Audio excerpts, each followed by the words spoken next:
항상소득 이론을 먼저 소개를 하죠. 항상소득 이론의 개념을 먼저 소개를 하죠. 이제 항상소득 이론이라고 하는 것은 나한테, 그러니까 모든 이제 소비자들이 나한테 이 정도의 소득이 항상 발생한다라고 생각하는 소득 수준입니다.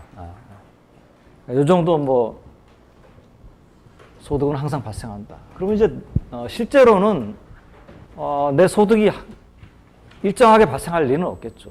그러니까 실제 나한테 발생하는 소득에는 이제 소득은 어떻게 구성되어 있냐면은 항상 소득하고, 그러니까 퍼머넌트 인컴하고, 그 다음에 우리가 뭐 일시 소득이라고도 하고 임시 소득이라고도 하고, 이건 뭐 여러분들이 교과서에 따라서 해석이 다른데 트랜지터리 인컴이라고 하는 거 두 가지로 이제 내 소득은 항상 소득하고 그 다음에 트랜지터리 인컴으로 이제 매 기간마다 이렇게 구성이 된다는 거예요. 그러니까 이거는 일시적으로 발생하는 소득인데, 뭐 일시 소득은 마이너스일 수도 있고 플러스일 수도 있고.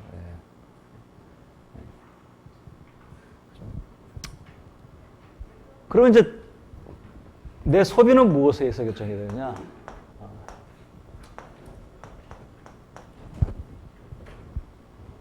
일시소득은 내 소비에 결정하는데 영향을 못 주고, 항상소득은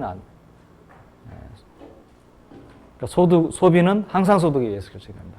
라고 하는. 그런 물론 원래 항상소득의 항상소득 이론의 개념은 뭐, 요것보다 조금 약간 더 뭐 원래 항상소득 이론은 소비도 항상소비가 있고, 일시소비가 있어가지고, 그래서 얘네들 간에 항상소득하고 항상소비 간에는 관계가 있고, 이런 일정한 관계가 있고, 이거하고 이거하고 그러니까 지금 4개니까, 2개씩 코릴레이션을 하면은, 그러니까 예를 들어서 이게 CPT라고 하면, 이렇게 되면 얘네들은 코릴레이션이 분명히 있는 거죠. 그렇지만 이거 사이, 이거하고 이거 사이, 이거하고 이거 사이는 코릴레이션이 제로다. 또는 코베리언스가 제로다. 라고 하는 게 원래 항상소득 이론의 이론적인, 얘기인데, 뭐, 여러분들 그렇게 알아도 되고, 그냥 내 책에서는, 우리 교과서에서는, 이렇게 항상 소비, 항상 일시 소비 구분 안 하고, 조금 심플한 버전으로 소개를 하겠습니다.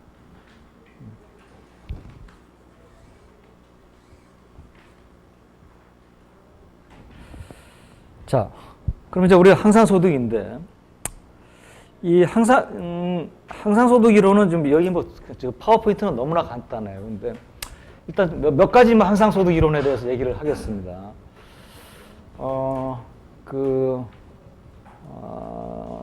첫째는 항상소득 이론하고 평생소득 이론은 형제가 아니에요. 어떻게 보면 서로 부모가 같은. 자, 왜 그러냐? 우리가 이미 배웠던 합리적 소비자에서 나온 것인데, 그걸 우리가 어떻게 할 수 있냐면은, 이제 우리 합리적 소비자의 소비가 이제 맥스, 이제 어떤 유틸리티를 이제 극대화시키는 거고요. 그죠? 그 다음에 subject to y1 더하기 1 플러스 r분의 y, 거꾸로 c1 더하기 1 플러스 r분의 c2 더하기 해가지고 1 플러스 r에 t 마이너스 1분의 ct는 우리 2기간만 합시다. 2기간만. 많이 쓰기 힘드니까.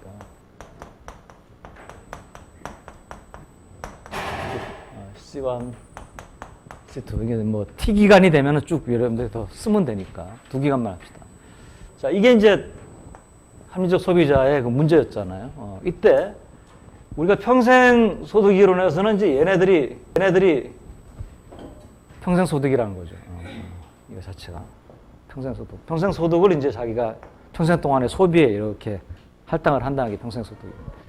항상 소득 이론이라고 하는 것은 이제 항상 일정하게 발생하는 소득이니까. 그러니까 우리가 YP라고 하는 것은 이제 YP 이거 뭐 슈퍼스크립트로 쓰죠. YP라고 하는 것을 이제 써서 잠깐만.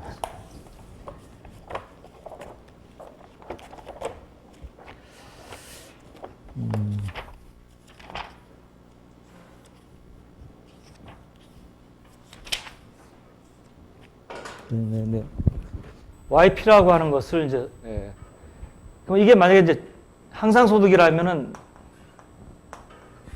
뭐 이런 식으로 되겠죠. 1기나 2기나 똑같다고 생각할 테니까. 그러면은 Y1은, 이 YP는, 이걸 우리가 YP라고 하면은 이게 항상 발생하는 소득이니까. 그러니까 나는 이 YP를 어떻게, 이 YP라고 하는 게 이 소비자에게는 어떤 게 YP에 해당되느냐 하면은, Y1 더하기 1 플러스 R분의 Y2 이퀄, 이게 같아야 되니까 YP 더하기 1 플러스 R분의 YP. 예. 이걸 풀어서 YP를 구하면은 이게 항상소득의 개념이에요. 항상 일정하게 발생하니까. 예. 그럼 만약에 Y1이 크고 Y2가 작다 그러면 이 사람은 Y1 1기에는 그 차이만큼 일시소득이 발생한 것이고 2기에는 그 차이만큼 마이너스의 일시소득이 발생한 그런 개념으로 우리가 항상소득을 이해할 수가 있습니다. 그러면은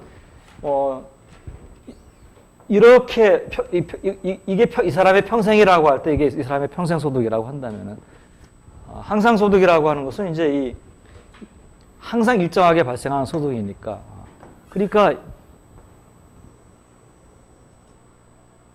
이 항상소득에 의해서 소비가 결정되는 거나 평생소득에 의해서 소비가 결정되는 거나 어차피 같은 동일한 소비자의 문제를 이렇게 보고 저렇게 본 것에 불과하다는 것이죠. 그러면 이제 그럼 왜 구태여 이렇게 서로 다른 두 개의 이론이 나왔느냐? 이제 평생소득 이론이라고 하는 것은 어차피 이제 합리적 소비자라고 하는 것은 그러니까 뭡니까? 내가 지금 소비를 얼마나 할 것이냐를 결정할 때 인터템포럴 디시전을 한다는 거죠. 그러니까 지금만 보지 않고 다음 기간, 그 다음 기간, 그 다음 기간을 다 본다는 거죠. 그게 이제 합리적 소비자는. 합리적 소비자라고 하는 게 우리에게 가르쳐 준 거는 C1, 지금 현재가 C1이 1기예요. 내가 1기 소비를 결정하려고 그래요. 근데 난 1기의 여건만 보지 않는다는 거죠.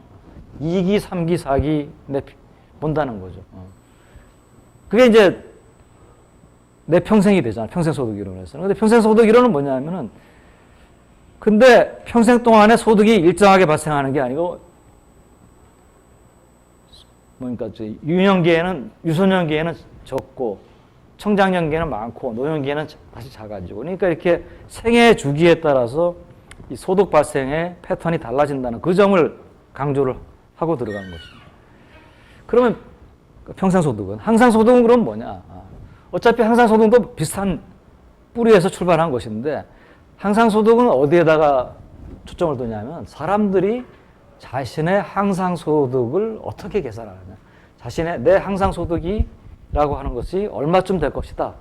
라고 하는 것을 어떻게 인식을 하고 어떻게 조절을 하느냐. 자, 왜 그러냐 하면은 우리가 이 현실이 이제 우리가 처음에 배웠던 이 모형하고 다르다는 여러 가지 면에서 다르다는 것을 인식을 해야 되는데요. 가장 중요하게 다른 것은 뭐냐면은 uncertainty입니다. 그러니까 이 모형에서는 내가 두 기간만 살고 죽고 그것을 나도 알고 다른 사람들도 알고 나에게 1기에 얼마만큼의 소득이 발생하고 2기에 얼마만큼의 소득이 발생하는지를 내가 확실히 알고 있는 거예요. 근데 그거는 현실성이 없죠. 여러분들이 뭐 지금 소득이 얼마 발생하는지를 얼마 발생하든 간에 뭐 한 10년 후에 여러분들이 어떤 사람이 되겠을지는 여러분들도 잘 모르잖아요. 그죠? 그러니까 여러분들이 10년 후에 소득이 뭐 지금보다 높을지 낮을지 뭐 내가 예상은 할 수 있지만은 뭐 그것보다 뭐 10배쯤 될 수도 있고. 그러면 이제 이 언서텐티가 있기 때문에 사람들이 조정을 해 나가는 거죠. 문제를 만약에 뭐 아무런 여건의 변화가 없으면 내가 태어나 가지고 내 평생 동안의 소득이 이렇고 그러면 난 1살 때 얼마 소비하고 2살 때 얼마 소비하고 3살 때 얼마 소비하고 70살 때 얼마 소비하고 내가 그러면 확실하게 죽을 때가 91살에 죽는다. 그럼 91살에 얼마 소비하고 죽는다. 계획을 세워놓으면 그 계획을 바꿀 필요가 없어요. 내 프레퍼런스가 바뀌지 않는 이상 중간에. 그렇잖아요. 딱 뭐 여건에 변화가 생기질 않으니까 그대로 그냥 가면 되는 거예요. 근데 현실은 뭐냐면 0세 때 자기 평생 동안에 무슨 일이 일어날지를 모르는 거 아니에요. 그죠? 그러니까 어떤 자기가 예상하지 않았던 변화에 의해서, 충격에 의해서 내가 원래는 30살 때 뭐 1년 동안의 소득이 3천만 원이라고 생각했는데 5천만 원이 발생했다. 그러면 이제 뭡니까? 문제를 다시 풀어야 되는 거예요. 이게 이제 언서턴티가 우리에게 주는 하나의 그 차이 중에 하나죠. 이 모형은 완전히 서턴티 모델이고 전지전능한 모델이죠. 그죠? 근데 현실은 그렇지 않죠. 그렇다면 이제 평생소득 그렇습니다. 만약에 이 사람이 뭐 우리가 얘기한 그 원래 아이디어란 가정을 다 충족시키고 있다면은 이 사람의 평생소득은 미리 0세 때 계산돼 가지고 뭐 다시 계산할 필요가 없을 거예요. 바로 이렇게 계산이 되는 거예요. 이렇게 계산되는 거예요. 자, 그런데 이 사람이 그걸 모든 걸 다 모르거든요. 그러니까 뭐냐면 이제 자신의 평생 소득을 뭡니까? 인생을 살아가면서, 평생 소득이 항상 소득, 자꾸 헷갈려. 항상 소득을. 인생을 살아가면서 이제, 어저스트를 하는 거예요. 내가 항상 소득이 한 5천만 원짜리 월급쟁이인 줄 알았는데, 뭐, 어떻게 좀 하다 보니까 뭐, 회사를 하나 차려가지고 운영을 해보니까 잘 돼가지고 내가 1년에 한 2억 정도 버는 사장이 됐다. 한 10억 정도 버는 사람이 됐다. 그러면은, 내가 생각보다 내 항상소득이 높을 것 같다. 뭐 이런 식으로 이제 조절을 할 수가 있겠죠. 그죠? 그게 이제 항상소득 이론이, 평생소득 이론하고 이제 다른, 그러니까 항상소득 이론은 사람들이 자신의 언서턴티가 있는 경우에는 항상소득이라고 하는 것을 지금 계산하더라도 그것이 퍼머넌트하게 일정한 게 아니기 때문에 어떤 변화가 생기면 거기에 따라서 항상소득을 어저스트를 해나간다는 거죠. 그럼 어떻게 어저스트를 하느냐. 이게 이제 초점을 둡니다. 그럼 이제 항상소득을 어떻게 어저스트 하느냐. 너무 파워포인트가 간단해가지고 미안한데 교과서로 다시 돌아가서 이렇게 이제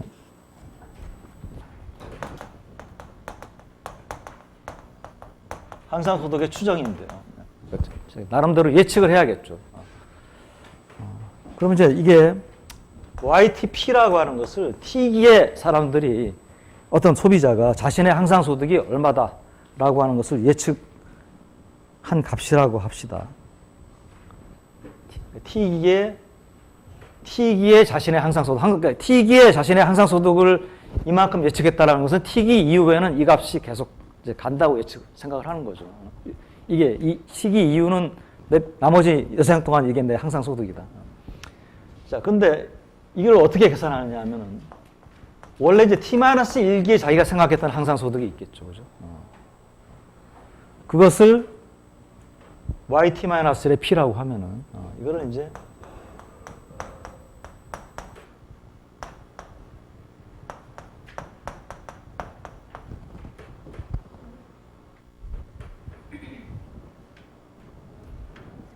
잠깐만. 이렇게. YT입니다. 이거.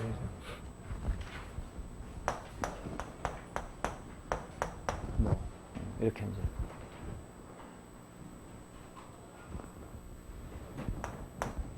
자, 이 얘기는 뭐냐 하면은, 이제 T-1기에 이 사람이 내 항상소득은 뭐, 예를 들어서 뭐, 월 200만 원이다. 이렇게 생각했다고 합시다. 근데 T기에 이제 이번 달에 내 소득이 250만 원 발생했어. 또 300만 원 발생했어. 그러면 이 사람이 이제 이게 일시소득 차이가 100만 원인데 이게 전부 다 일시소득일 수도 있고 아니면 혹시 뭐 이 중에 일부는 내 항상소득이 늘어나서 그런 게 아니냐 이런 생각을 할 수도 있겠죠. 그러면 이제 이 사람이 이렇게 어저스트를 한다는 거죠. 이건 자기가 원래 생각했던 항상소득이고 실제 자기가 벌어들인 소득이고 그 차이만큼 이제 오차가 발생했잖아요. 이걸 전부 다 내가 일시소득이라고 생각한다면은 세타는 0이 될 겁니다. 그래서 나는 항상소득을 변화시키지 않아요. 근데 혹시라도 이 차이의 일부가 일시소득만이 아닐 수도 있다라는 의심이 든다면 나는 내 항상소득 자체를 조절을 할 겁니다. 뭐 예를 들어서 200만 원이라고 생각했는데 210만 원이라고 이제 조절합니다. 그러면 얼마만큼 조절을 하느냐라고 하는 것은 세타의 값에 달려 있는데, 세타는 이제 뭐 0을 극단적으로, 일반적으로는 0하고 1 사이의 값인데, 뭐 극단적으로는 0이 될 수도 있고, 극단적으로는 1이 될 수도 있을 겁니다. 일반적으로는 0하고 1 사이의 값이. 자, 요 식을 여러분들이 뭐 이렇게, 이건 항상소득에 대해서 썼지만은, 아마도 여러분들이 뭐 저기 이미 거시경제 1에서 기대에 대해서 배웠고, 기대는 적응적 기대, 합리적 기대에 있다고 배웠는데, 바로 이게 바로 뭡니까? 적응적 기대나 마찬가지 식입니다. 내가 실제로 경험을 하면서 조금씩 어저스트를 해나가는 틀린 것을. 그래서 이거는 뭐 적응적 기대인데, 여기서 이제 세타의 값은, 중요한 것은 세타의 값이 모든 사람이 이제 다 같지가 않고, 그 사람의 직업이나 그 사람의 경험에 따라서 이제 세타의 값이 1에 가까울 수도 있고 0에 가까울 수도 있다는 거죠. 그러니까 예를 들어서 나는 거의 뭐 똑같은 월급을 이때까지 받아온 사람이에요. 항상 뭐 예를 들어서 월 한 500씩 받아온 사람. 근데 어떤 이유에서인가 내 월급이 뭐 이번 달에부터는 700만 원으로 올랐다. 그러면은 이게 200만 원 자체, 뭐 200만 원은 뭐 사실은 이제 뭐 월급일 수도 있고, 아니면 길 가다가 길 가다가 복권을 사가지고 복권이 당첨될 수도 있고, 그러면 이 복권이 당첨돼서 내가 700만 원이 이번에 생겼다 그러면 알잖아요. 뭐 항상 복권에 당첨되는 건 아니라는 걸 아니까. 그러니까 이 200만 원은 거의 전적으로 일시소득이라고 하는 것을 내가 판단하고 세타의 값은 0을 어사인을 할 겁니다. 그런데 그게 아니고 회사에서 주는 월급이다. 그러면 이거는 뭐 그리고 또 내가 뭐 승진이 뭐 됐다라든지 뭐 어떤 이유가 있으면 거의 1의 값을 여기다 어사인을 할 겁니다. 근데 이제 이런 일정한 급여를 받는 사람은 쉬운데, 뭐 예를 들어서 내가 뭐 학교 앞에서 식당을 하는 뭐 분식집 주인이다. 그러면 뭐 어떤 달에는 좀 많이 소득이 발생하고 어떤 달에는 좀 적게 발생하는데, 이때까지 뭐 이렇게 들쑥날쑥 하다가 좀 이번 달에 갑자기 소득이 한 2배쯤 발생했어요. 그럼 이게 무슨 일 때문이냐? 무슨 이게 어떤 뭐 근거가 있어서 그런 거라면은 내가 세타의 값을 크게 잡을 것이고, 그렇지 않다면 세타의 값을 작게 잡겠죠. 이건 이제 사실 상당 부분이 이제 이 소비자의 판단에, 뭐 이제 우스갯소리로, 만약에 우리 정선 카지노에 가가지고 이제 도박을 하는 사람이라면은 이제 어떤 달에는 굉장히 돈을 많이 벌었어요, 갑자기. 그러면 이 사람이 세타의 값에다가 1의 값을 줘야 되느냐, 0에 가까운 값을 줘야 되느냐. 두 가지 중에 하나죠. 내가 많이 번 게 이번 달에 운이 좋아가지고, 뭐 도박이라는 것은 운도 따르는 거니까. 번 거라면 0을 줘야 될 것이고, 그게 아니고 내 도박 실력이 늘어나가지고, 번 게 늘어났으면은, 이건 1에 가까운 값을 줘야 될 거고, 이런 얘기입니다. 오케이, 이제, 일반적으로는 그러니까 우리가, 극단적으로는 0하고 1의 값을 다 줄 수 있지만은, 우리 일반적으로는 그래서 이거를 이제 극단적인 값을 안 주고, 그냥 0하고 1 사이만 이렇게, 사이라고 이렇게 놓겠습니다. 그러면은 우리가 여기서 CT는, 여기서 임플라이 하는 게 K, Y, P, T죠, 그죠? CT는. 미안합니다. 책하고 똑같이 쓰기 위해서 소문자 C를 쓰겠습니다. 그러니까 이 소문자 C는 뭐 K를 써도 되고, 하여튼 이건 상수입니다. 상수 이거는. 자, 그러면은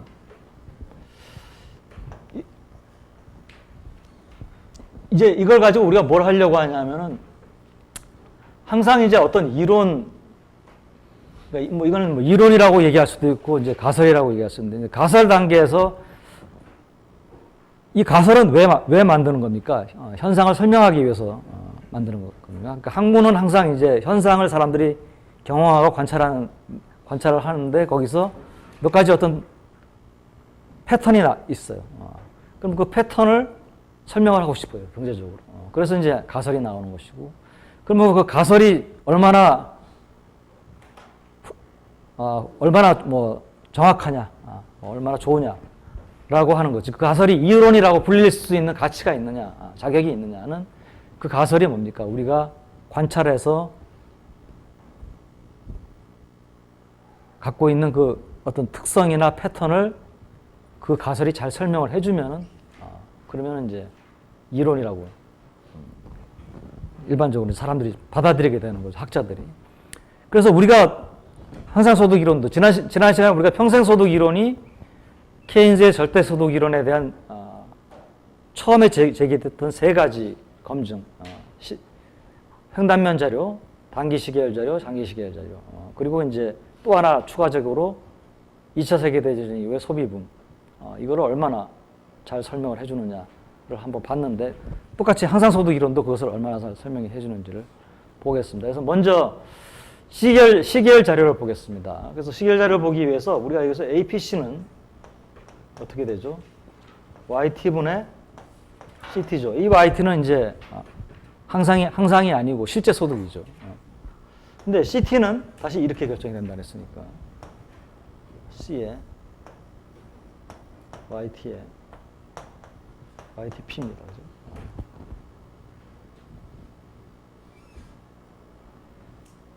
자, 그러면 우리가 단기적으로 Y가 올랐다고 합시다. 올라갔다고 합시다. 그럼 여기에 올라가는 거죠. 근데 우리가 이 사람들이 자신의 항상소득을 추정하는 이 식에 따르면은 Y가 올라갔을 경우에 항상소득은 뭡니까? 그만큼 어저스트를 안 해요. 이거 일부만 어저스트 합니다. 일반적으로. 그러면 YT는 올라가더라도 올라가는 폭이 작겠죠. 그죠? 따라서 뭡니까? APC가 하락을 하게 되죠. 단기에는. APC는 이거 전체가 APC인데 분모에 비해서 분자의 변화폭이 작으니까. 자, 장기가 되면 어떻겠습니까? 장기는 이제 이 Y가 올라간 것이 계속 오랫동안 지속이 된다라고. 한동안. 그러면 뭡니까? 사람들이 조금씩 어저스트 하더라도 퍼머넌트 인컴이 시간이 오래 지나니까 어느 정도 따라잡을 수가 있겠죠. 그죠? 그러니까 장기에는 YT가 증가할 경우에 APC가 불변명, 일정하다. 라는 얘기를 할 수가 있습니다.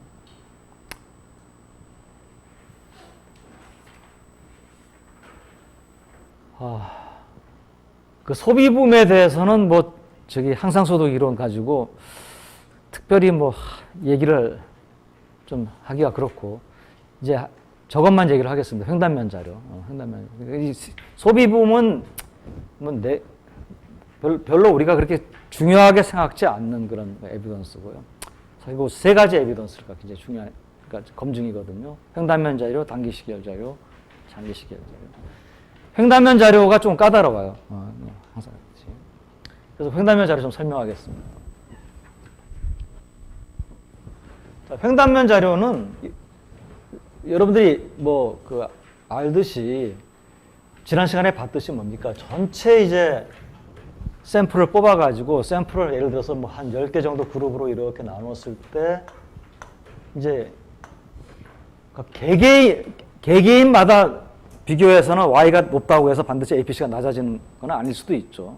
그 얘기는, 근데 그룹으로 이렇게 한 뭐 10,000명씩 10만 명 우리가 샘플을 뽑아서 10,000명씩 10개 그룹으로 했을 때 Y가 높은 그룹의 APC가 Y가 적은 그룹의 APC보다는 더 낮게 나온다.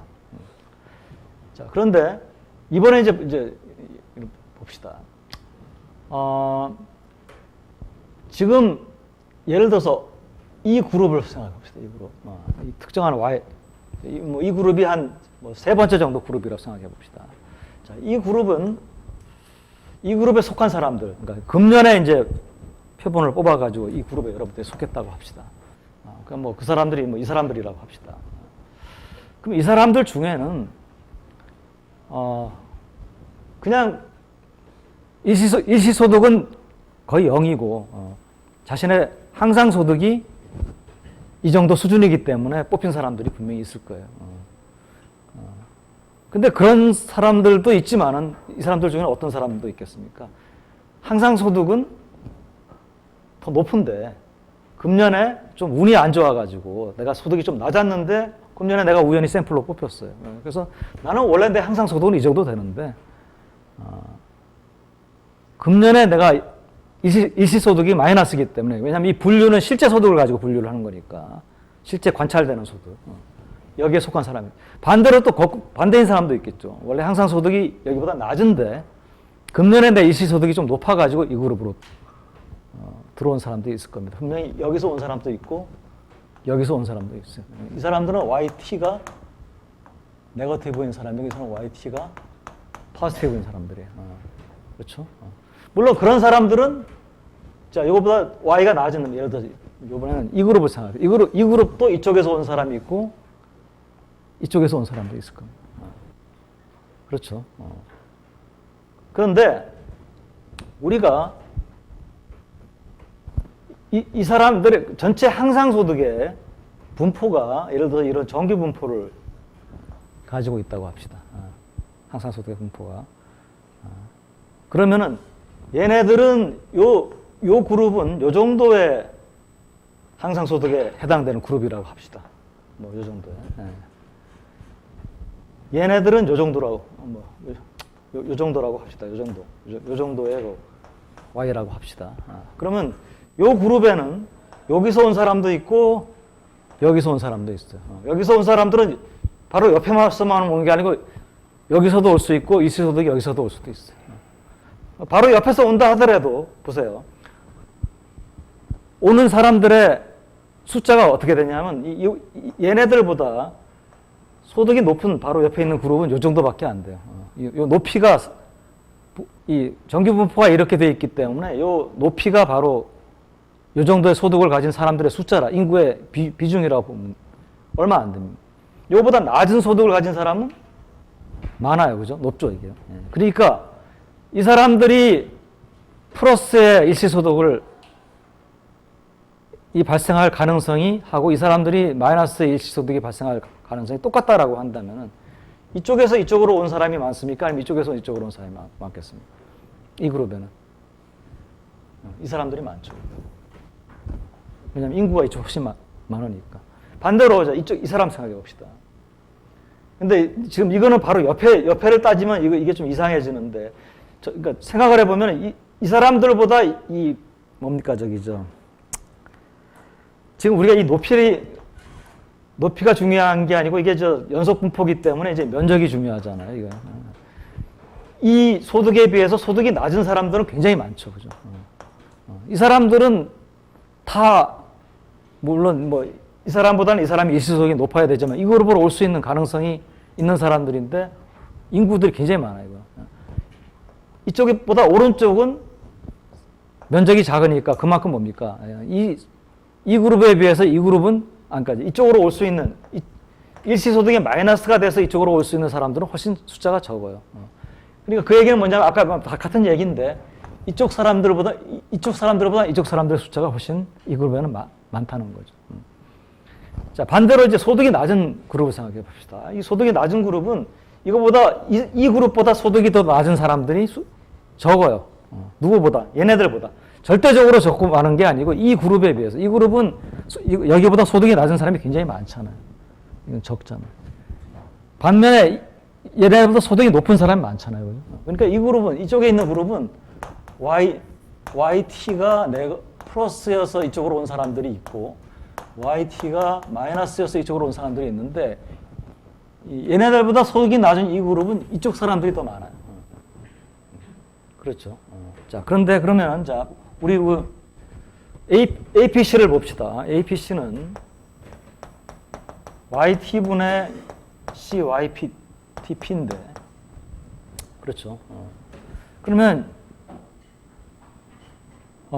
YT가 포지티브인 사람은, 즉, 일시소득이 포지티브인 사람은 YT가 YTP보다 크죠. 그죠?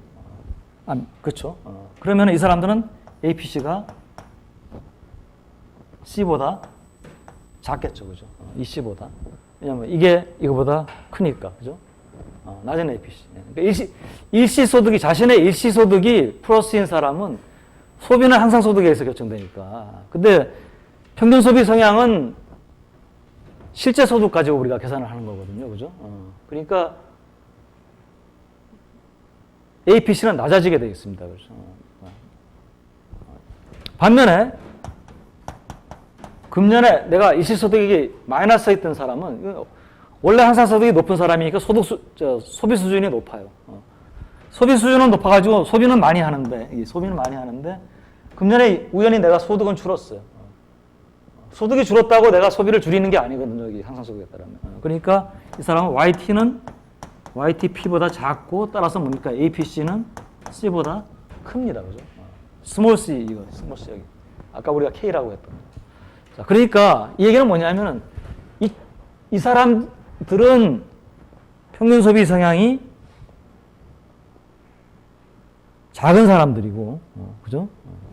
이 사람들은 뭡니까? 평균 소비 성향이 큰 사람들이에요. 요 사람들은 평균 소비 성향이 작은 사람들이고, 평균 소비 성향이 큰 사람들입니다. 근데 이 그룹은 평균 소비 성향이 작은 사람들이 비중이 높다 그랬죠. 요 그룹은 평균 소비 성향이 큰 사람들이 비중이 높죠. 근데 이 그룹 전체의, 우리는 그룹 전체의 평균 소비 성향을 따니까 각각의 평균 소비 성향의 평균이 되잖아요.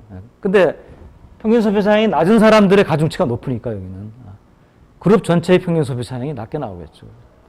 이쪽은 그룹 전체의 평균 소비 성향이 높게 나오겠죠. 그러니까 고소득층의 평균 소비 성향이 저소득층의 평균 소비 성향보다 낮게 나오겠죠. 이 스토리가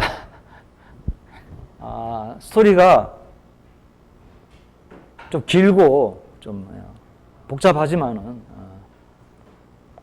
그렇지만은 이걸 왜냐면 항상소득 이론에 의거해가지고 평단면 자료를 설명을 하려다 보니까 좀 여러분들 듣기에 좀 긴 스토리가 나오는 겁니다. 그래서 여러분들이 뭐 연습 문제에도 이걸 내줬으니까 연습 문제 한번 보고 풀어보고 뭐 내가 반복해서 자꾸 설명하기는 좀 그러니까 풀어보고 또 모범답안도 나갈 테니까 그걸 가지고 한번 생각을 해보기 바랍니다. 마지막으로 이제 그 다음에 유동성 제약으로 가겠습니다. 우리가 평생소득 이론, 항상소득 이론 배웠습니다. 두 이론 모두 거의 뭐 형제간이나 마찬가지예요. 합리적 소비자를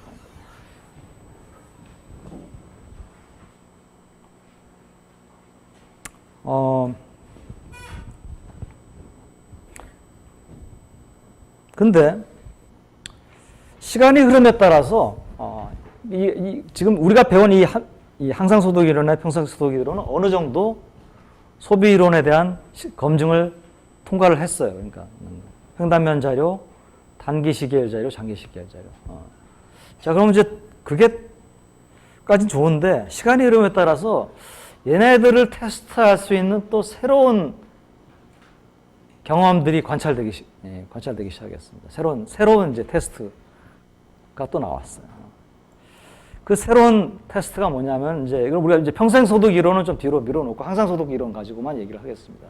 서로 형제간이기 때문에 뭐 얘나 쟤나 다 비슷하게 이제 얘가 문제가 있으면 쟤도 문제가 있는 거기 때문에.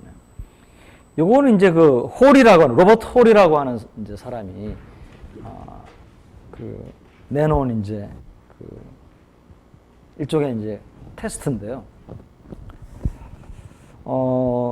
우리가 원래 있었던 모형에서 우리 모형의 하나의 문제가 불확실성이라고 그랬죠. 그래서 이제 우리가 불확실성을 집어넣었어요.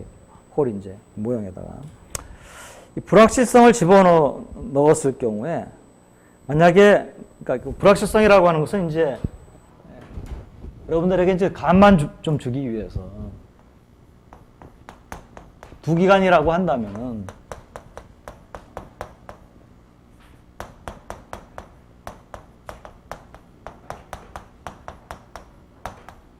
Y2잖아요, 그죠? 그러면은 얘하고 얘가 전부 다 불확실해요. 숫자가 아니고 이제는 랜덤 베리어블이에요.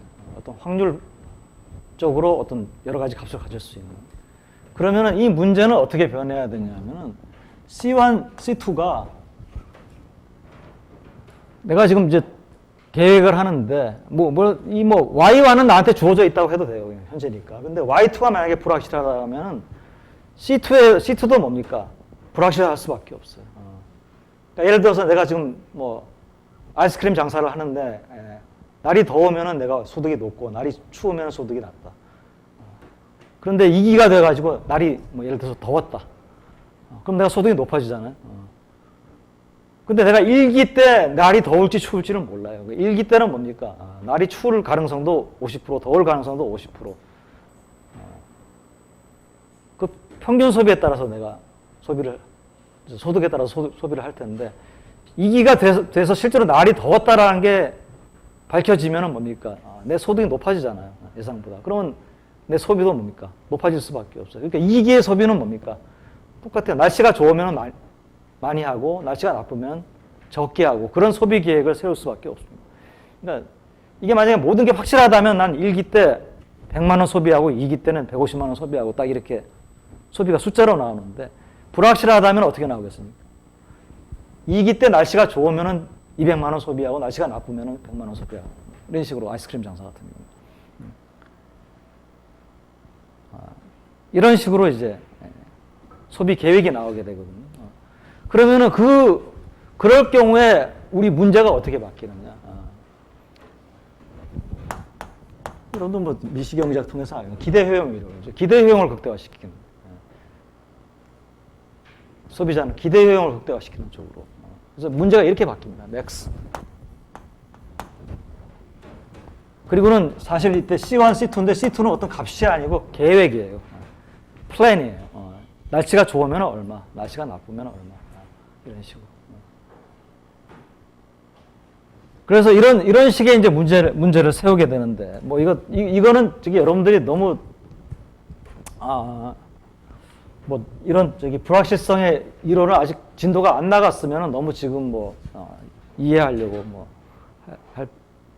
할 필요는 없습니다. 이거 이 문제를 풀고 이런 거 전부 다. 여기 이렇게 나와 있지만 이거 전부 다.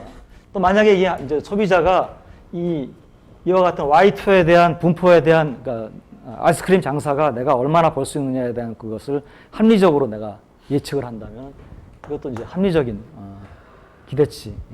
그러니까 기대 효용인데 합리적 기대 효용이죠. 이런 식으로 우리가 세울 수가 있는데, 이럴 경우에, 그러니까 이제 홀이 밝힌 거는 뭐냐면은 이 소비자, 합리적 소비자 플러스 합리적 기대. 합리적 소비자는 이제 이건 인터템포럴한 디시전 메이킹을 하는 소비자고요. 그러니까 여러 기간을. 합리적 기대라고 하는 것은 이 기대를 이제 합리적으로 형성하시는 겁니다. 이런 소비자가 선택을 한다면은 소비가 어떤 특성을 보여야 되느냐? 소비는 랜덤 워크를 해야 됩니다. 워크를 보여요. 우리가 임의 보행이라고 이렇게 설명을 하죠. 이런 이제 주장을 했습니다. 이 주장의 근거에 대해서 이렇게 나와 있는데, 이거는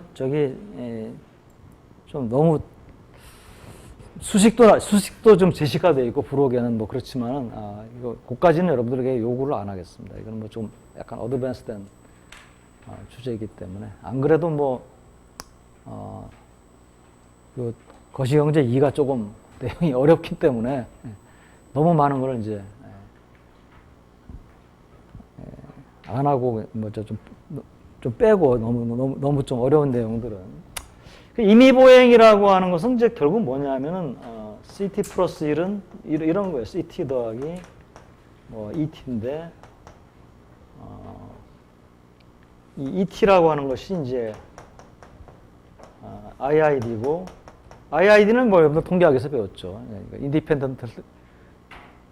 independently and identically 뭐 순서야 뭐 어쨌든 간에 distributed고 제로 뭐 시그마 2 제곱 이런 이제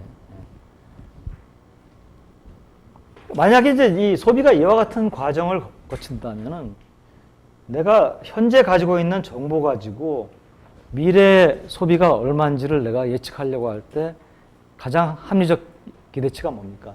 2의 T의 CT 플러스 1은 현재 소비예요. 그죠? 합리적 기대, 그래서 우리가 주가가 임의 보행을 가진다. 그러면 내일 주가가 얼마냐? 내가 합리적으로 내가 그것을 예측을 한다면은, 기대를 한다면은 오늘 주가를 가지고 내일 환율이 얼마냐? 오늘 환율. 그죠? 이런 성격을 가지게 되는데. 그러면 과연 이제 소비가 이와 같은 임의 보행을 과정을 거치느냐, 이런 특성을 가지고 있느냐. 뭐 이것을 이제 검증을 합니다. 임의 보행에 대한 검증 방법들은 뭐 통계학자들이 개발한 방법들이 있기 때문에 그것은 뭐 그래서 그 검증 방법을 적용해 가지고 검증을 해보면은 임의 보행이 기각이 돼요. 그러니까 임의 보행을 가지지 않는 것은. 그 얘기는 뭐냐면은 둘 중에 하나가 틀렸다는 얘기예요. 왜냐하면 A and B면은 임의 보행을 해야 되는데 A and B면은 C가 돼야 되는데 그러면 이게 부정은 not C면은 not A or not B죠. 그래서 이게 합리적 소비자 이거를 완전히 부인하는 건 아니에요. 왜냐하면 합리적 기대가 틀릴 수도 있거든요.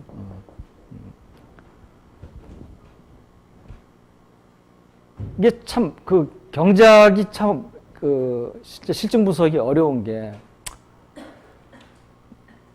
뭐 이거는 좀 뭐 여담이지만은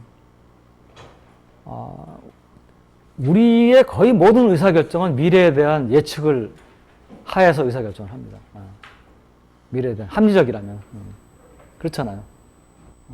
지금만 보고 의사결정 하지 않잖아요. 뭐 집을 살려고 해도 미국 앞으로 집값이 어떻게 될 것이냐, 뭐 주식에 투자하려고 해도 앞으로 주가가 어떻게 될 것이냐, 뭐.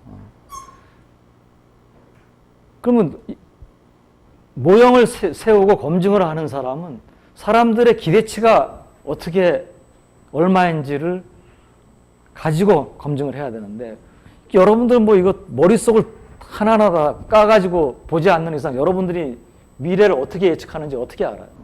그러니까 검증을 하는 사람들은 할 수 없이 뭡니까? 여러분들 전부 다 합리적일 것이다. 다 합리적으로 기대를 형성할 것이다. 라고 가정하고 검증을 합니다. 뭘 검증하든 간에 항상 소비 이론을 검증하든 간에 그러니까 모든 검증에는 뭡니까? 내가 원래 검증하려고 하는 그 대상, 우리가 항상 소득 이론이다. 아니면 이제 투자 이론에 가게 되면은 예를 들어서 토빈의 Q 이론이다. 어떤 검증하고자 하는 이론에다가 더하기 뭡니까? 합리적 기대가 합리적으로 그 두 개의 어떤 조인트 하이포테시스를 검증하는 거예요. 그러니까 A도 맞고 B도 맞다는 그런 규모 가설을 검증하는 거예요. 근데 그것에 대한 기각은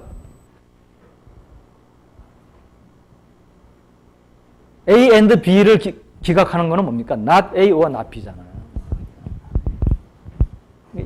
그러니까 이게 틀릴 수도 있지만은 이거는 맞고 이게 틀릴 수도 있고 둘 다 틀린 것일 수도 있어요. 그러니까 이게 사실 이제 여러분들이 석박사 과정 아니면 석박사 과정 졸업하고 교수가 돼가지고 어떤 검증을 하든 간에 여기에 다 사실 한계에 부딪힙니다. 그래서 할 수 없이 뭡니까? 이거는 맞다고 생각하고 그 다음에 이제 그러면 이게 기각이 되면은 되게 얘 탓이다. 이렇게 이제 돌리는 것이죠. 뭐 조금 뭐 통계적인 가설 검정 같은 걸 좀 배웠으니까 여러분들이 아마 이해할 겁니다. 무슨 소리인지. 그래서 한 가지 이제 항상소득 이론에 대한 이 설명할 수 없는 테스트, 이제 실패하는 테스트가 나왔어요. 자, 또 한 가지 또 테스트가 있는데 여기 나와 있는 이제 소비의 과잉 민감성입니다.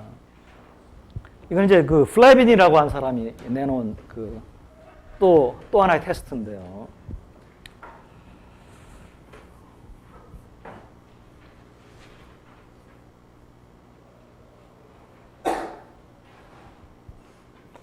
만약에 평생소득 이론이나 우리가 항상소득 이론, 즉 합리적 소비자의 소비 이론이 맞다면은 소비는 이미 예상된 소득의 변화에는 반응을 하지 않아야 됩니다. 즉 그 얘기는 뭐냐면은 내가 지금 현재 소득이 뭐 이번 달에 소득이 100만 원이고 다음 달 소득이 200만 원이 된다고 합시다. 자, 근데 그 200만 원이라고 하는 게 이미 내가 알고 있는 거예요. 나에게 다음 달에 내가 승진을 해가지고 200만 원 받을 것이라는 걸 알고 있어요. 아니면은 다음 달에 보너스가 나온다는 걸 내가 이미 알고 있어요. 뭐 이건 뭐 이미 뭐 회사가 보너스를 어느 정도 영업이 잘 되면은 보너스를 주기로 약속했고 그 영업이 잘 되고 있어요. 다 알아요. 그러면 나는 뭡니까? 그렇지만 나는 소비는 그러니까 나는 소비 의사결정은 뭡니까? 현재 세우잖아요. 현재 세우지만 이미 알고 있잖아요. 200만 원 드는 거. 200만 원으로 내 소득이 올라간다는 것을 감안해가지고 내가 소비 계획을 세우겠죠. 그러니까 내가 만약에 소비를 똑같이 한다면은, 그리고 이자율이 제로라면은 150만 원, 150만 원 이렇게 소비를 하겠죠. 그래서 실제로 200만 원으로 내 소득이 올랐음에도 불구하고 소비는 뭡니까? 159, 150 이렇게. 뭡니까? 스무스한 패턴을 보여야 돼요. 그러면 이제 이런 걸 우리가 알면은 우리가 이제 뭘 테스트해 볼 수 있냐면은 사람들이 이제 실제로 특히 이제 그런 정액소득자, 그러니까 월급을 받는 사람들, 이제 연말에 보너스 이제 받거나 해가지고 이제 늘어나는 수도 있고, 또 어떤 경우에는 이제 정부가 지난 우리 글로벌 금융위기 때 경기가 안 좋으니까 정부가 이제 사람들한테, 미국 같으면은 우리도 좀 줬죠. 그러니까 유가 보조금이라고 해가지고, 그러니까 트랜스퍼를 하잖아요. 이전 지출을. 그러니까 경기 부양을 하기 위해서 재정 정책의 일환으로 실제로 이제 세금을 좀 돌려주거나 이런 걸 합니다. 그러면 세금 돌려준다는 거 이제 어떤 룰에 의해서 돌려준다, 어떤 공식에 의해서 알면은 내가 이제 그 돌려주는 시기가 12월일 거다. 그럼 사람들이 알아요. 그러면 이제 지금 그 발표가 한 10월 달에 났다. 그러면 10월 달에 벌써 뭡니까? 내가 내 소비 계획을 다시 어저스트를 하겠죠. 그죠? 그러면 10월 달에는 내가 소비가 좀 늘어날지 몰라요. 그죠? 그렇지만은 12월 달에 이제 실제로 돈이 나오는, 내 소득이 늘어나는 12월 달이 돼서는 뭡니까? 11월 달에 비해서 12월 달 소득은 별 차이가 없어요. 왜냐면 컨섬션 스무딩 하니까. 그래서 그런 것들이 이제 테스트에 기회를 제공하는 거죠. 자, 그러면 실제 그런 경우에 그럼 사람들이 어떻게 소비를 하는지 봤더니 11월 발표는 10월에 이미 했어요. 그런데 사람들이 내가 소득이 늘어난다 알아요. 근데 11월 달하고 12월 달의 소득을 비교를 해보면은 발표가 나서 사람들이 이미 이제 계획을 다 바꿨죠. 바꿨다면 별 차이가 없어야 되는데 11월 달에서. 왜냐면 11월은 이제 아직 돈이 안 나왔으니까 소득이 낮은 거고, 그죠? 12월은 이제 정부가 세금 돌려줬으니까 소득이 높아지는 거잖아요. 그죠? 그러면 높아졌을 때하고 낮을 때하고 소비의 차이가 별로 없어야 돼, 미리. 근데 실제 해보면은 사람들 비해비율을 보면은 소비가 높아져요. 이걸 우리가 소비의 과잉 민감성이라고 부르고. 이미 알고 있는 예상된 소득의 증가인데 사람들의 소비가 거기에 반응을 하는 거예요.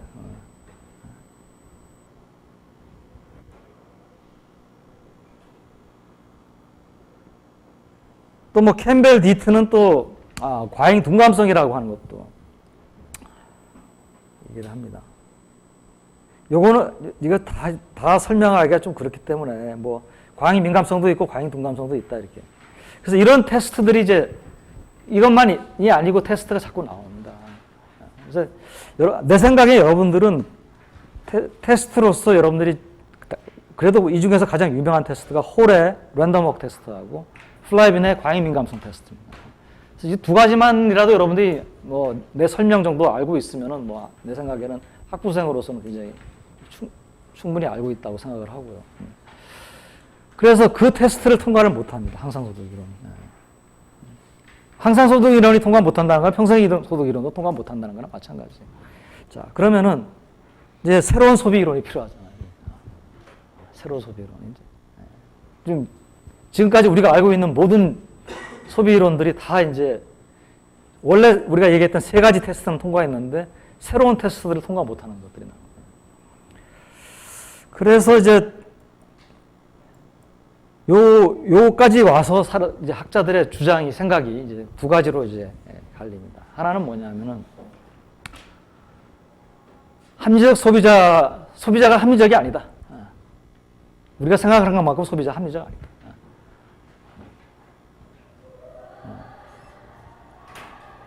합리적 소비자를 부인하는 그런 쪽으로 이제 학자들이 생각을 하는 게 있고요. 그래서 이게 이제 두 가지인데요.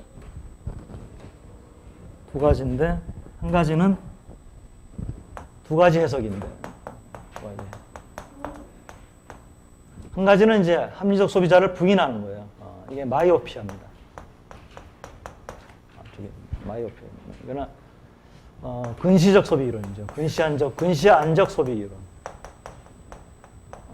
근시안적 소비 이론이 아니고 이건 근시안적 소비. 이거는 이제 합리적 소비자를 부인하는 겁니다.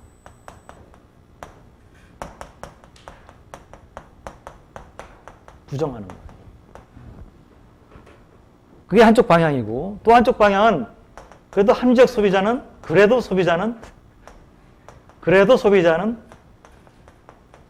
합리적이다. 라고 하는 것을 이제 주장하면서 그러면 그걸 하기 위해서는 어떻게 해야 되느냐. 그런데 어쩔 수 없이 소비자가 소득의 증가에 반하는 부분이 생긴다. 그게 뭐냐. 유동성 제약이다. liquidity constraint. 두 가지 해석이에요. 첫 번째 해석은 여러분들이 이제 우리가 오늘 이번 시간에도 그랬고 합리적 소비자라고 하는 것의 가장 중요한 핵심이 뭐라 그랬습니까? 기간간 선택이죠. 소비자가 합리적이라면 지금만 생각하지 않고 내년도 생각하고 내년도 생각하고 뭐 심지어는 뭡니까? 내가 나의 효용이 뿐만 아니고 내 자식의 효용까지 내가 생각을 한다면은 그게 이제 우리가 보통 얘기하는 애타심이라고 하는 거죠. 이타심. 그러면은 뭡니까? 내가 내 소비를 계획할 때 내 평생 동안의 소득뿐만 아니고 내 자식의 효용도 나한테 영향을 미치기 때문에 내 자식의 평생 동안 소득. 근데 그 자식이 또 그 자식을 또 저거 한다면 내 손자의 평생 동안의 소득. 그걸 다 생각해가지고 내가 내 자식이나 손자가 별로 신통치 않은 놈들일 것 같아. 그럼 뭡니까? 내가 좀 소비를 적게 하고 남겨줘야지. 그게 뭡니까? 유산을 상속을 좀 남겨주겠다. 그렇게까지 계획, 그러니까 이건 이제 상속의 동기가 왜 어디에 있느냐. 그렇게까지 이제 생각을 하는 게 합리적 소비자거든요. 그게 요체는 뭡니까? 이게 이제 손자의 증손, 고손까지 가게 되면 우리가 보통 무슨 얘기를 하냐면 다이내스틱 유틸리티라고 하는 거예요. 다이내스틱 유틸리티. 그러니까 뭡니까? 꼭 왕조일 뿐이 내 가문의 효용. 내가 가문에 이제 제일 적어져. 그러니까 밑에. 그래서 다이내스틱 유틸리티라고 하는 거. 이제 다이내스티라면 보통 왕조니까 왕조의 이제 저거지만 가문에 이제 효용이 되겠죠. 모든 사람이 다 왕조일 수는 없으니까. 그런 개념까지 좀 나와요. 그게 바로 뭡니까? 인터템포럴 디시전이에요. 기간 간 선택을 하는 거예요, 사람이. 그러니까 합리적 소비자의 요체는 기간 간 선택이 있습니다. 그러면 이제 만약에 그걸 부인하는 거니까 그 부인하는 게 뭐냐면은 마이오피아. 사람들이 그렇게 먼 미래까지 보지를 않는다. 해봐야 뭐 자기 자신의 평생도 아니고 뭐 앞으로 한 2, 3년만 보고 사람들이 산다. 그 이유는 뭐 너무나 뭐 여러 가지 변화가 많을 수 있고 불확실하니까 그거는 뭐 내가 생각 안 하고 2, 3년만 계획하자. 그러면 그런 사람은 뭡니까? 2, 3년을 한 기간이라고 본다면 이 사람은 뭡니까? 그 2, 3년 동안의 소비는 그 2, 3년 동안에 자기가 가지고 있는 것에 의해서 결정이 되겠죠. 인터템포를 안 한다는 얘기죠. 그게 이제 마이오피아의 생각이고요. 이쪽은 뭐냐면은, 그게 아니고 사람들 그냥 기간간 선택을 해서 합리적으로 하려고 그러는데, 그거를 제대로 하는 걸 가로막는 요인이 있다. 어떤 제약 때문에 기간간 선택을 자기가 원하는 만큼 그렇게 제대로 하지를 못한다. 그게 이제 유동성 제약, 그 제약이. 그래서 이쪽은 뭐 여러분 우리가 이미 얘기하기가 쉬운 얘기고, 이게 케인스의 절대소득 가설이 바로 마이오피아예요, 바로 절대소득 가설이. 왜냐하면 케인스의 절대소득 가설의 세 번째가 뭡니까? 현재 소비는 그 기간 중에 소득에 의해만 결정이 됩니다. 마이오피아예요. 자, 우리 이쪽만 설명하면 돼요. 유동성 제약. 자, 유동성 제약이라고 하는 것은 뭐냐면은, 소비라고 하는 것이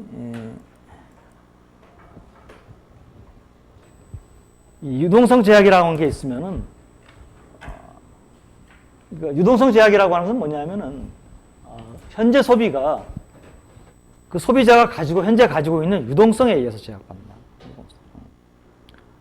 그럼 왜 이와 같은 유동성 제약이 발생하느냐?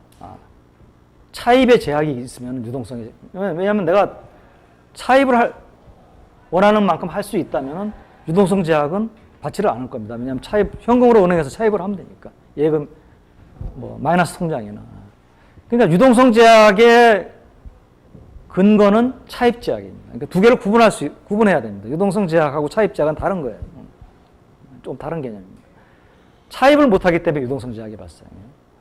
그럼 차입 제약은 왜 발생하느냐? 이거는 여러분들 이미 이제 금융시장, 화폐금융, 금융시장 배웠기 때문에, 금융시장이라고 하는 게 우리가 생각하는 것만큼 완전하지 못한 게 정보에 문제가 있죠. 정보의 비대칭성, 불확실성, 그러니까 정보의 불완전성, 비대칭성, 이런 것 때문에 도덕적 해이, adverse selection, 이런 문제가 있기 때문에 금융기관이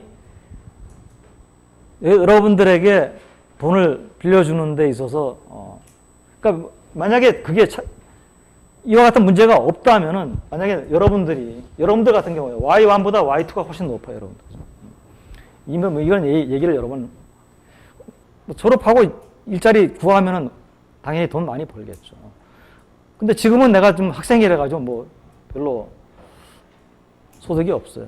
그러면 이제 여러분들이 근데 여러분들은 지금 좀 좋은 원룸에서 좀 살고 싶어요. 그러면은 은행에 가가지고 내가 좀 졸업하면은 소득이 이만큼 발생할 거니까 이거 가지고 나중에 갚으면 되지 않냐. 그러니까 지금 나한테 나는 좀 컨섬션을 좀 스무딩 하고 싶은데, 그래서 내가 좀 사는 곳도 좀 좋은 데서, 원룸에서 좀이라도 좀 괜찮은 데서 살고 싶다. 그러니까 나한테 돈을 좀 꿔달라. 은행에서는 점잖게 여러분들한테 거절하겠죠. 속으로는 이제 미친놈이 다 있나. 그러니까 이제 이게 정보의 왜냐하면 은행이 여러분들이 누군지 모르니까. 또 여러분들이 누군지 안다 하더라도 실제로 여러분들이 Y2가 높아질지 안 높아질지에도 불확실성이 존재하니까. 그죠? 그럼 이런 차입 제약이 있으면은 이제 은행들은, 대개 이제 뭡니까? 돈을 빌려줄 때 조금만 빌려주든지 아니면은 보통 하는 비헤이비어는 이제 신용평가를 해가지고, 그러니까 금리는 좀 높게 두고, 그러니까 빌리고 싶은 사람이 많아도 금리를 아예 그 높은 수준으로 주지를 않고, 높게라는 게 아니고 적정한 수준에 놓고, 그러면 이제 빌리겠다는 사람들이 많을 거 아니에요. 그죠? 그럼 그 중에서 갚을 가능성이 높은 사람을 골라가지고 이제, 그게 이제 은행에 해보니까 더 은행에 장기적으로 프로핏에 도움이 되더라. 그러니까 빌리겠다는, 원래 뭐 수요 공급의 법칙에 그냥 일반 물건 같으면은 비싸게 주고 사겠다는 사람이 있으면 그 사람한테 팔면은 그게 이윤국대화잖아요. 그렇지만 은행은 그렇지 않다는 거예요. 비싼 가격을 주겠다는 게 높은 금리를 주겠다는 건데, 그놈들은 대개 보면 나중에 갚을 의사가 없거나 갚을 가능성이 낮은 사람들이 와서 굉장히 높은 금리를 내겠다라고 하는 거니까. 그러니까 차라리 그럴 바에야 금리는 조금 적당하게 놓고 사람을 골라내죠. 뭐 그런 게 이제 그 금융이거든요. 그래서 차입제약이 있고, 차입제약이 있으면 이제 이 사람이, 이 소비자가 소비를 할 수 있는 한계는 뭐냐면 현재 가지고 있는 유동성. 유동성이라고 하는 현재 가지고 있는 현금이나 현금으로 쉽게 전환할 수 있는 것들. 그러니까 이 사람이 집을 갖고 있다라고 하더라도 이거는 차입 제약이 있으면 집은 유동적이 아니잖아요. 그러니까 유동성이 아닙니다, 지금. 그러니까 이게 유동성 제약이라고 하는 것은 이 사람이 현재 가지고 있는 유동성에 의해서 소비가 제약을 받는. 근데 가장 유동성에 가까운 거는 뭐냐면, 물론 이제 이 사람이 현금도 갖고 있고 있겠지만, C1은 현재 가지고 있는 유동성에 확실한 거는 현재 소득이죠. 소득은 내가 항상 동원해가지고 쓸 수 있는 유동성이니까. 물론 이제 여기다가 이제 현금이니 예금이니 뭐 갖고 있는 사람은 더 할 수도 있겠죠. 그러니까 이런 걸 많이 갖고 있는 사람은 이 유동성 제약, 그러니까 유동성 제약이나 차입 제약이 문제가 되는 사람은 이런 사람들이지, 현재 이미 많이 갖고 있는 사람은 이거는 차입 제약의 차입을 할 필요도 없어요, 이 사람은. 오히려 이 사람은 가지고 있는 걸 앞으로 이제 쓰고 남한테 돈을 빌려줄 사람이니까. 그러니까 이런 사람들이고, 그래서 이 현금이나 이런 걸 많이 갖고 있지를 못해요, 이쪽을. 그래서 유동성 제약을 이렇게 이제 그래서 우리 투 피리어드 모델에, 만약에 우리 투 피리어드 모델을 배웠잖아요, 그죠? 거기에 유동성 제약을 도입한다면 이게 유동성 제약. 그러면은 우리 유동성 제약을 우리가 모형에 도입해가지고 이것을 이제 그 그림을 그린다면은 우리 예산 제약이 이렇게 되는 거죠. 우리가 원래 예산 제약은 이게 Y1, Y2 소득점일 때 소득점을 통과하고 기울기가 마이너스 1 플러스 R인 이 직선 또는 직선의 내부. 이게 이제 예산 제약이고, 뭐 실제 선택은 직선 상에서 결정이 되니까 이 직선하고 요게 만나는 요 접에서 C1 스타에서 이제 선택을 하겠죠. 그럼 이 사람은 이제 현재 소득보다 높으니까 이 사람은 차입을 해가지고 소비를 많이 하고 미래에는 이제 그걸 감든 사람이 되겠죠. 그죠? 자, 근데 유동성 제약이 여기에 들어가면 이 사람의 소비 C1, C2는 우리가 걱정할 필요가 없습니다. 이게 이제 투 피리어드 살 때는. C1인데 C1이 Y만보다 커질 수가 없어요. 그죠? 그러면은 요 선보다도 또 왼쪽이 돼야 됩니다. 그러니까 이렇게 음영으로 된 부분. 요게 이제 이 사람의 예산 제약이고요. 근데 내부에서는 이제 선택이 안 될 테니까 요 경계, 요게 이제 실제로 선택이 되는 점들이고, 그러면 이 사람의 소비는 어디서 결정이 될 것이냐? 이와 같은 무차별 곡선을 가진 사람이라면 뭐 그걸 뭐 비슷하게 우리가 그림을 그리면은 결국은 요 꼭지점에서 꼭지점에서 소비가 된다는 건 뭡니까? 이 사람은 현재 소득을 전부 다 소비에 쓰는 거죠. 자, 만약에 이런 사람이 있다라고 할 때 이 사람은 만약에 Y가 증가한다 또는 Y가 감소한다. Y2는 변함이 없이 Y1만. Y1이 증가한다 또는 Y1이 감소한다. 그럴 경우에 어떤 변화가 생깁니까? 자, Y1이 증가하는 경우를 봅시다. 이게 지금 Y2는 변함이 없이 Y1만 증가했으니까 소득점이 이쪽으로 오른쪽으로 이동을 합니다. 그죠? 그러면은 예산 제약은 이렇게 꺾이는 이런 선이 되고요.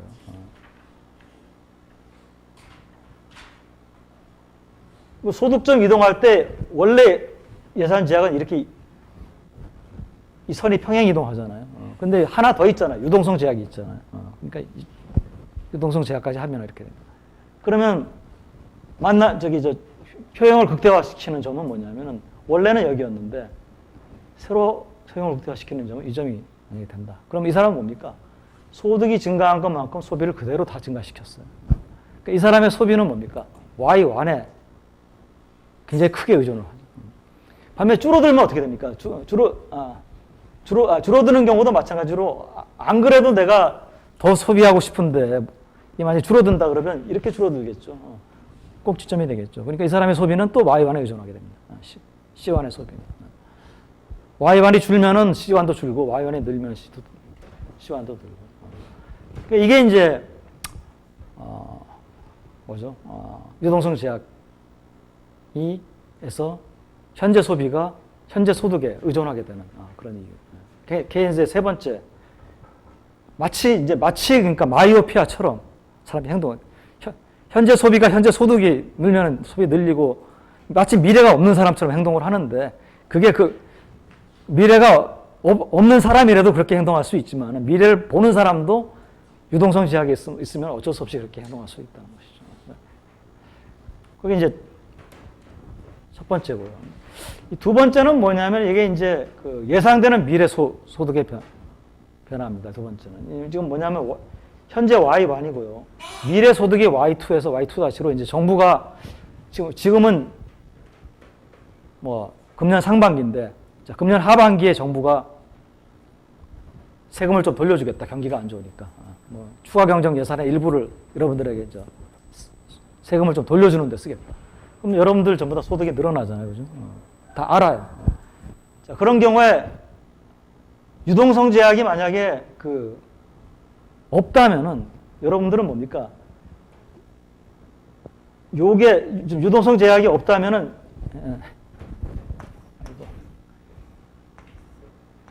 여기서 이거 Y-로 이제 변하니까 그러면은 원래 무차별 예산 제약은 이거고 새로운 예산 제약은 이렇게 되겠죠. 그리고 만약에 이 사람이 거의 C1하고 C2를 비슷하게 중요시하는 그런 소비자라고 하면은 이 사람은 점을 내가 좀 잘못했까?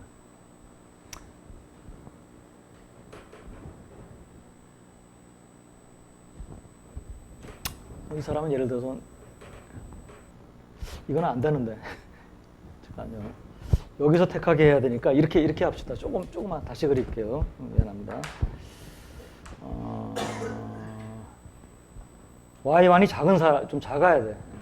이게 Y고 이게 Y-라고 하고 예산 제약이 이제 원래는 이거고요. 새로운 게 이거라고 합시다. 그러면 유동성 제약이 없으면 이 사람의 무차별 곡선은 여기서 1로 가고요. C1, C2가 거의 비슷할 겁니다. 그러니까 소득은 실제 이제 2기가 돼가지고 Y2는 올라가도 이미 이 사람은 뭡니까? C1, C2를 둘 다 같이 늘렸기 때문에 소득의 변화는 적을 겁니다. 이게 이제 아까 얘기하는 이제 예상되는 소득의 변화에 대해서 소비가 반응을 보이지 않아야 된다는 그런 얘기거든요. 근데 만약 이 사람이 유동성 제약에 처해 있는 사람이라면 이 사람의 예산 제약은 어떻게 되겠습니까? 여기서 이렇게 꺾이겠죠. 그 다음에 미래는 여기서 이렇게 꺾일 겁니다. 그리고 이 사람의 무차별 곡선이 이렇게 생겼기 때문에 이걸 생각하면 이 꼭지점에서 이 사람은 선택을 할 겁니다. 그죠? 여기도 꼭지점에서 선택할 거예요. 그러면은 이 사람은 뭡니까? 실제 Y는 2기가 돼서 늘어났는데 C1은 어떻게 됩니까? C1은 여기고요. C1을 또 늘리지를 못했어요. 왜냐하면 현재는 내가 미래에 돈이 들어온다는 건 아는데 현재 내가 가지는 유동성이 없기 때문에 현재 소비를 못 늘려요. 그러니까 미래에 들어온 돈을 다 미래 소비 증가하는 데 쓰는 거니까 C2가 C1보다 엄청나게 늘어나죠. 그러니까 이 사람은 뭡니까? 소득이 증가하니까 이 하반기가 돼가지고 정부가 세금 돌려줘가지고 소득이 증가하는데 소득 증가하니까 소비를 뭡니까? 상반기에 비해서 엄청나게 증가하는 것처럼 보이겠죠. 우리가 이 사람의 소비를 뭐 여러 가지 사실을 안 보고 이런 걸 안 보고 그냥 이 사람의 소비 패턴을 관찰을 하면 이 사람은 분명히 이기라고 하는 게 이제 금년 하반기입니다. 금년 하반기에 정부가 세금을 돌려줬어요. 그러니까 이 사람 소득은 팍 늘어나겠죠. 늘어났는데 소비도 뭡니까? 그냥 우리가 보면은 소비가 시간에 비해서 소비가 뭡니까? 팍 올라갔죠. 그러니까 이게 이 사람이 소득에 대해서 소비가 굉장히 민감하게 변하네. 그러니까 요거가 이제 과잉 민감성이에요.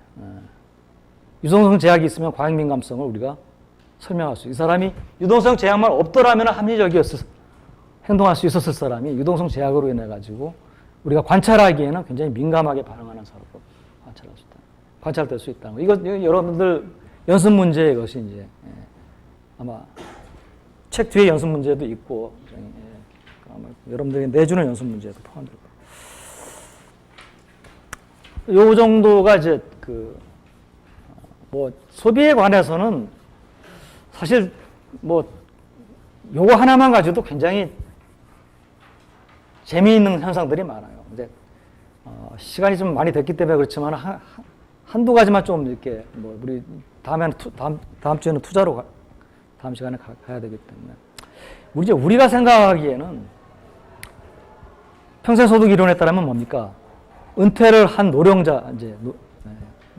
노령자들은 평균 소비 성향이 어떻게 됩니까?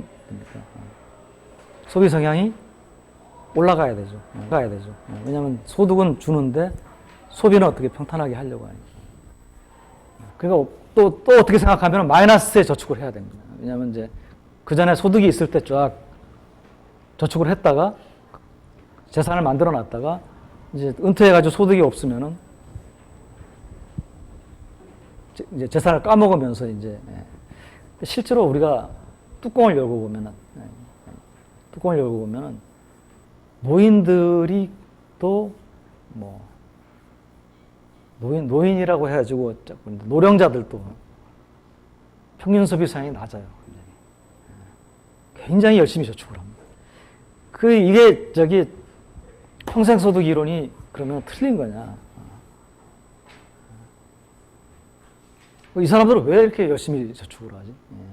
여러분들 뭐 대답을 할 수 있을 것 같아요. 뭐 신문도 많이 보고 그러니까 뭡니까?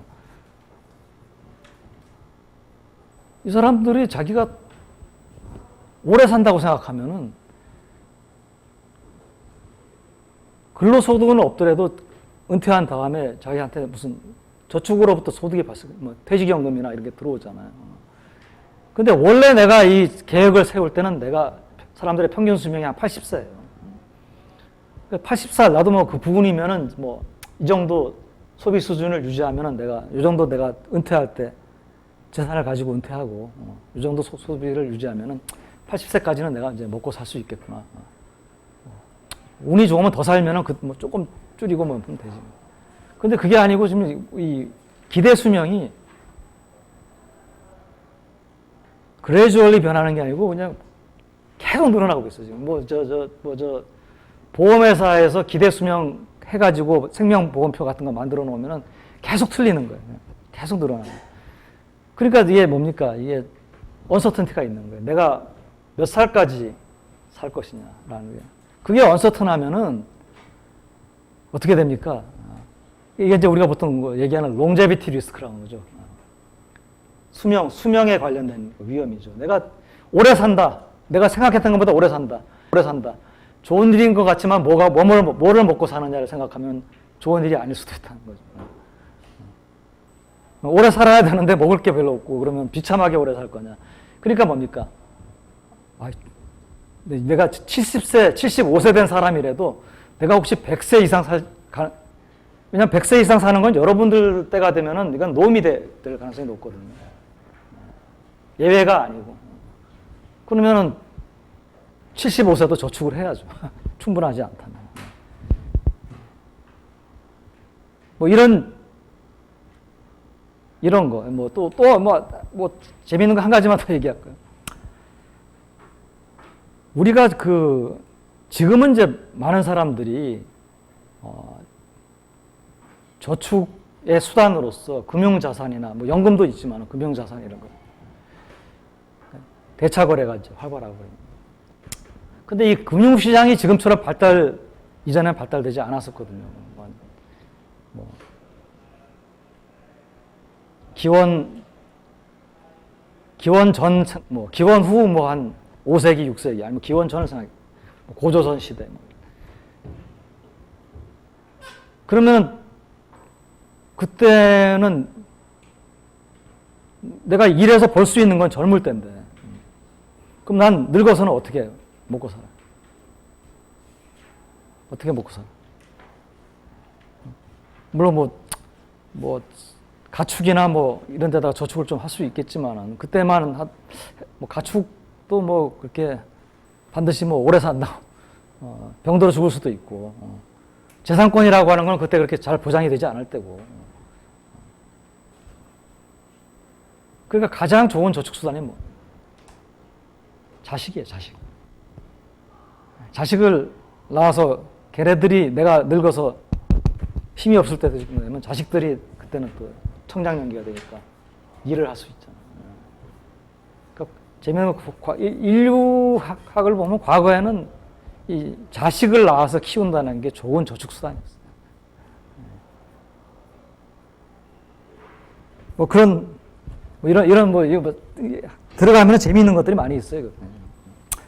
오케이, 뭐 오늘 이 정도로 하고 다음 시간에 투자로 넘어가겠습니다.